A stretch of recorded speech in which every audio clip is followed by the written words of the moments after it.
Hello, and in this video, I'm talking about how to take your failures and turn them into growth opportunities.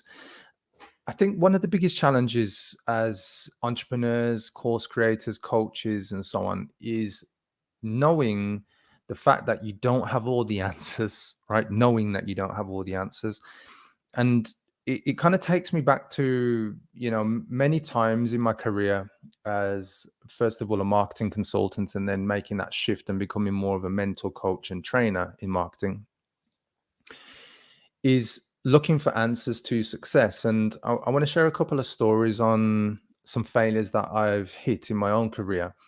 And perhaps this can help you guys to get over those failures by looking at my stories and what I share in order to take your business to that next level. In a perfect world situation, we'd all love to get everything right, take our business from, a standing startup to 10K a month, to 20K a month, 50K a month, 100K a month, and never make a mistake, and just almost like intuitively, and I can't even think of another way to explain it, but just like almost having the answers for every step of the way. But in growing your business, we don't have the answers for every step of the way, right? We learn strategies from coaches, from mentors, from different trainings that we purchase with courses, and so on and so forth, and programs that we're in.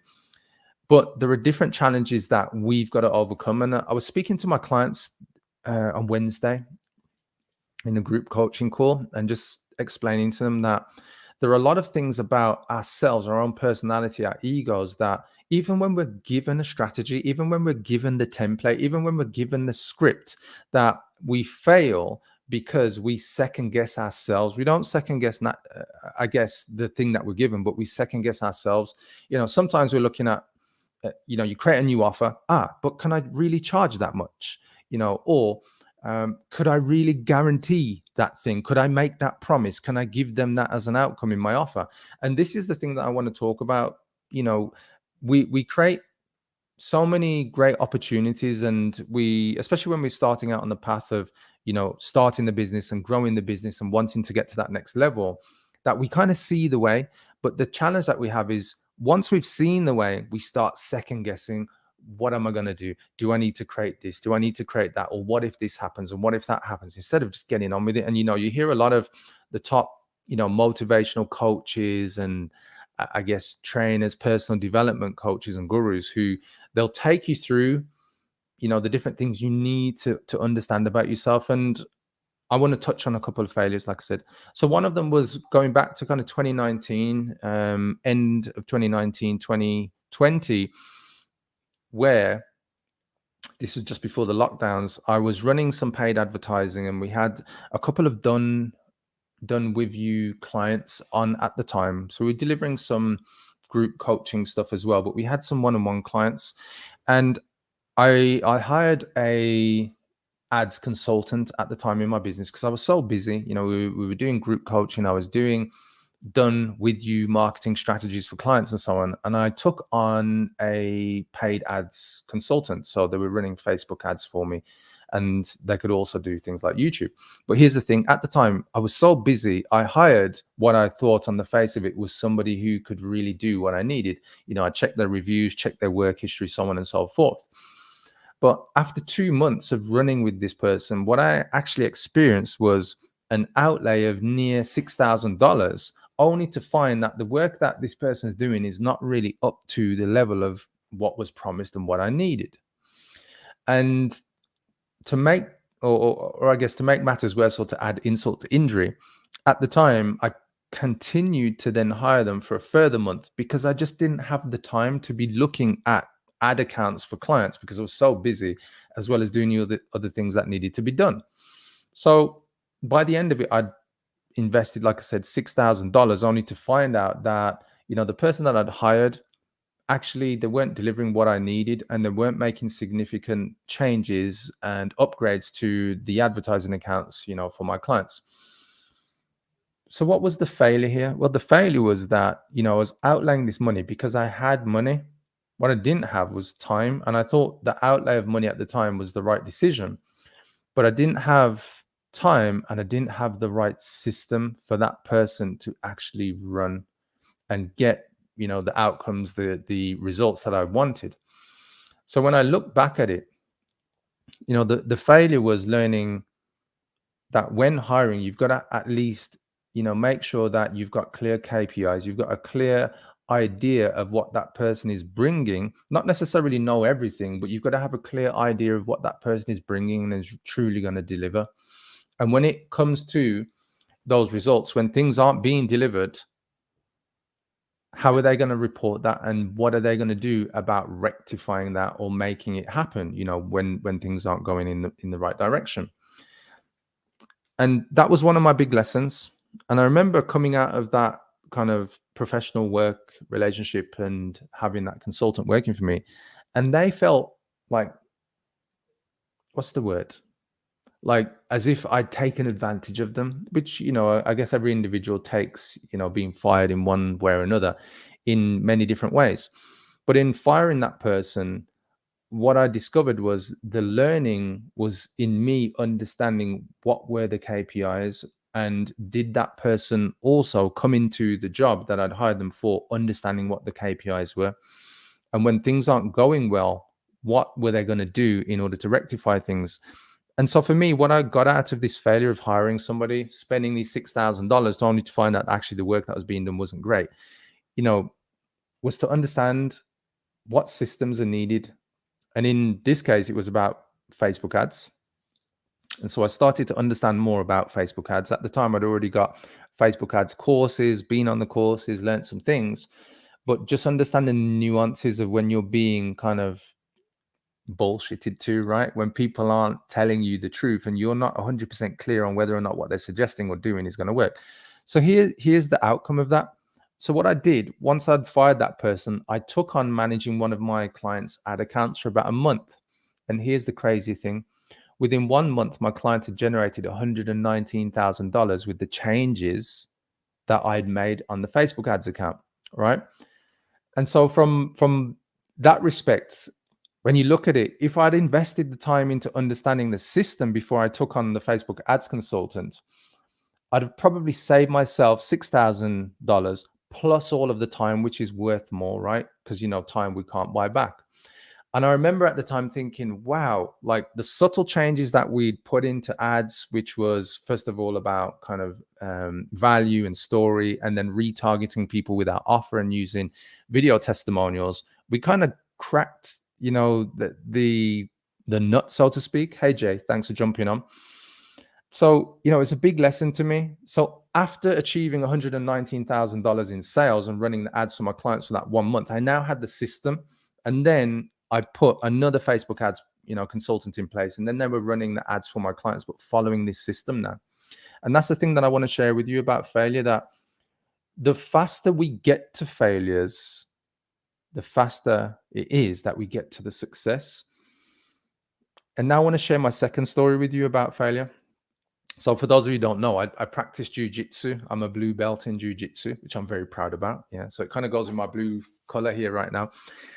And one of the challenges of jiu-jitsu, I practice Brazilian jiu-jitsu. There are different types. There is sports where you don't really have any punches or kicks. There's no kind of like actual kind of fighting, so to speak.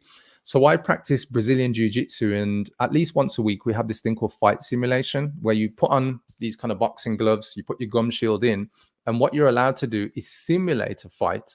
You're not going 100%, by the way. You're probably going somewhere in the region of 50 to 80%, right, with your training partner. But this is the thing that I want to share with you.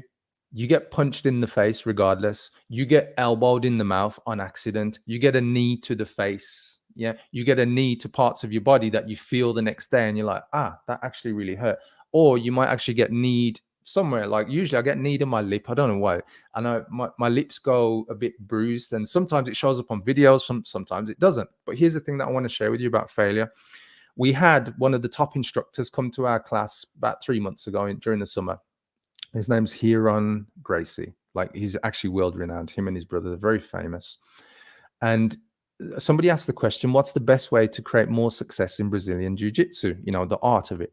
And he said, the people who excel are the ones who are willing to make more mistakes and test things. He said the ones who take longer are the ones who freeze, they get tense, and they don't want to make a mistake.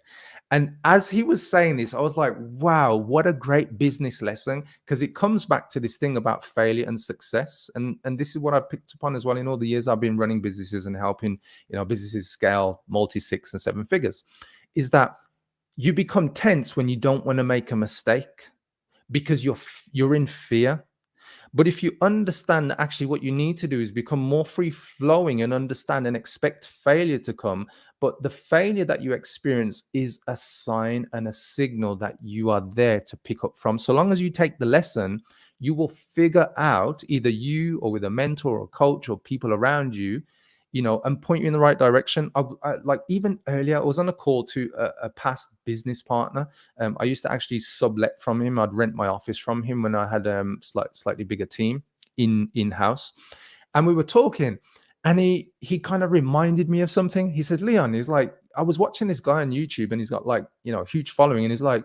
But everything he does and stuff is like, that's all the stuff that you do. And I know you do it because you've helped me and you've helped all these other people. And this is the thing. Sometimes we need that outside voice because, as Les Brown says, when you're in the frame, you don't see the picture. And again, when it comes to failure, do you even realize that you're in this place of fear, not wanting to make a mistake, right? Or are you actually in this place where actually it's play? Doesn't mean that you don't take it serious, but it's playful. It brings joy. There's fun and an approach to how you grow your business. And that's the thing, the lesson, and I guess the metaphor that I wanted to leave you with today. This is the lesson that if you are experiencing failure, whether it's small, whether it's big, just understand that that's part of the game. It doesn't mean you've done anything wrong. It's part of the game. It's the game of life. Like I don't get everything right with my kids. I've got a fourth one on the way, due end of November. I'm not going to get everything right with that. But if I'm in a place of fear, I'll never be playful and free with my children. If I was fearful of making a mistake with my wife and upsetting the relationship and all that stuff, I would never be just me, right? I'd always be a fearful version, not the real Leon. I'd be a person in fear. And so I want you to take that on board with your business. And if you go back to the story of me with the Facebook ads consultant that I hired, and then after 1 month of me playing and figuring out, this is what needs to change. And my client generates $119,000 by spending 9,000 in 1 month. Like what an amazing ROI. It was like 11 times ROI, right? But this is the thing. If you don't play and you don't like just get comfortable with the fact that you are going to make failures, look, it isn't nice when it does happen. Like I'm not saying that I'm like, failure, I'm feeling great. You hit failures and it's kind of like, you accept it, but you get over it faster. And that's the thing that I want you to take away. So coming back to this Facebook ads, it was such a great result. My client invested $9,000, generated $119,000.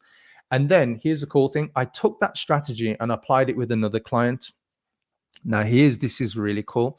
Because I'd figured out what worked, I applied it with this other client. They were like a home improvement company, right? Because at the time I was running my agency. And they transitioned from my agency to where I am now as a coach, mentor, and trainer. And they said, Leon, we still want you to work with us because, you do great stuff. So anyway, we ran this campaign. They spend £1,000 a month, right? They're already generating 2.8 million. I have this conversation with the sales director. He's like, Leon, if we spent X, what do you think would be the return? I already knew what their numbers are because they're selling high ticket. They're selling orangeries and conservatories and windows and doors and all that kind of stuff for, on average, anything between 30 to 100K. And I said, I'd expect you to do another million. So Paul, sales director, is like, let's do it. I'm like, great. So we come up with this strategy of doing 3 videos that points people to a buyer's guide, right? Lead magnet, right? So I'm running this with coaches and consultants already, but I'm like, what the heck? It's the same thing. We're selling to humans. It's just human psychology. We run the 3 videos over a year. We point them to 2 buyer's guides. Can you guess how much they brought in off this budget of £1,000 a month? £1.2 million in cash. And here's the thing that I learned because we just played the game of ads. People came into their showroom or messaged or phoned in because they said, hey, your ads keep coming up and we're tired of seeing your ads. So we thought we'd check you out and find out what it is that you're offering, because we can see you're not trying to sell us windows, but we can see these guides and these other value videos. And this is what I want you to take away as the next lesson, guys. This is my parting lesson.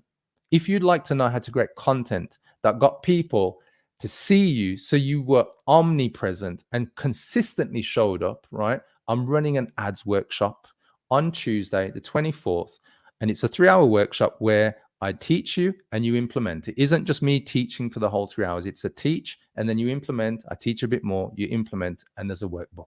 If you'd like to attend, the ticket's literally about £40. Like, it's nothing. Yeah.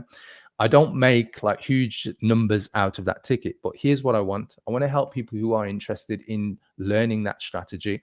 I'm going to take you through the strategy, and it's very simple to implement, but here's what you're going to understand. You're going to understand how to create the content, the videos that attract people without being salesy or pitchy, that just give value. And then you're going to learn the offers that you retarget that audience with, right? So if you want to create better offers as well as better content, it can work for organic as well as paid advertising. Like I said, the 2 examples I just gave you, that's when I understood how to manipulate in a positive way marketing, right? Because marketing is persuasion. Can you persuade, or are you always trying to convince? Because the 2 are different.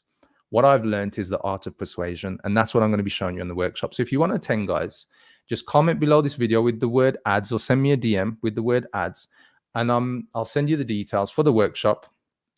Honestly, it's going to be the best 3 hours that you invest in for the rest of October, so that you can kick ass and crush it in November and December. On that note, guys, I hope that you take away, what I shared with you as well around failure. And this is something I picked up from somebody. Don't let the failures go to your heart, and don't let the wins go to your head, right? Don't let the failures go to your heart, and don't let the wins go to your head. Just be playful. Accept, there are going to be failures along the way, and they're going to be wins. I fail more than I win, guys, but I'm more playful. When I was younger, I used to get tense. I was in fear. I didn't want to make mistakes. I wanted to be perfect. Perfection is the lowest standard that you can aim for. So play more, win more. And that's it, guys. On that note, I'm Leon Street. For those of you on YouTube, please remember to hit the subscribe button on the channel. Thank you very much for watching. I appreciate you all. Take care. Bye-bye.